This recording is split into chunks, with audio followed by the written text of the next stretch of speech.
Hi, good morning. My name is Beth Gondek, and I'm going to be talking about blends today. Okay. Annie Curzan would describe blends by saying they're created by joining two or more words, at least one of which must be clipped. Blending is a hybrid process of clipping and combining. Okay, so internet is a blend derived from inter and net. Some other well-known blends include smog, which is smoke and fog, and motel, which is motor and hotel.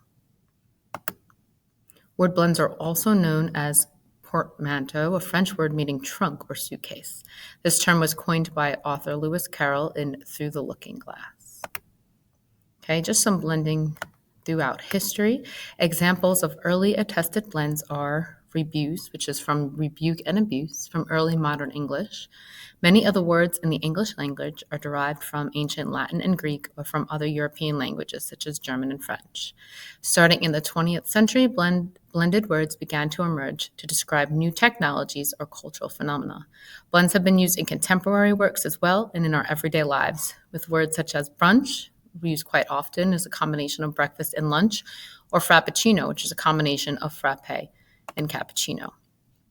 Different types of blends. We have total blends, taking parts of different words and combining them to form new words. One way to do this is to take the beginning of one word and combine it with the end of another.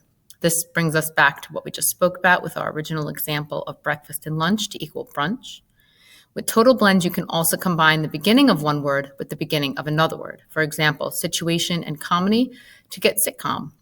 Total blends can also be created by overlapping words. For example, smoke and fog to get smog. Partial blends, another type of blend that can take a whole word and combine it with part of another word. So stay and vacation to get staycation.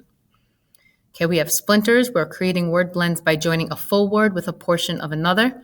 Word blends can also be formed by overlapping or combining phonemes, which are part of two words that sound alike. One example of an overlapping word blend is Spanglish, which is an informal mix of spoken English and Spanish. Okay, why we use blends today? Okay, for many reasons, like creating popular words or phrases, finding a name for something that doesn't have a word yet, like spork, where we combine a spoon and a fork. We didn't know what to call it, so we combined two words that already exist.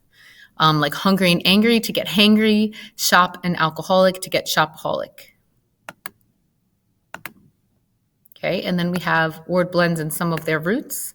So like emotion and icon to get emoticon, friend and enemy for frenemy, stay and vacation for staycation, work and alcoholic to get workaholic, biography and picture for biopic, breath and analyzer for breathalyzer, agitation and propaganda, agitprop, fan and magazine, fanzine, sports and broadcast for sportscast, and clap and crash to get clash. Okay, and then taking a look at how it is used in more modern day as well. So I related to this picture. I'm from New York, been on the Holland Tunnel many times. With word blends, the letters and objects should be blended enough that the word is still readable, but not so blended that the object is not visible. So here's an example where it's kind of a problem. The New York Times made fun of a word blend that has been hung prominently on the Holland Tunnel for years. Okay, their critique is that although replacing the O with a wreath is fine, but replacing the N with a tree is terrible and unaesthetic, and replacing the U with a wreath makes tunnel look like tunnel.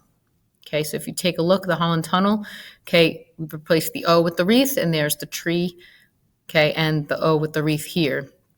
And you can't really tell what the words are. It's just not visually pleasing, and it doesn't really make sense.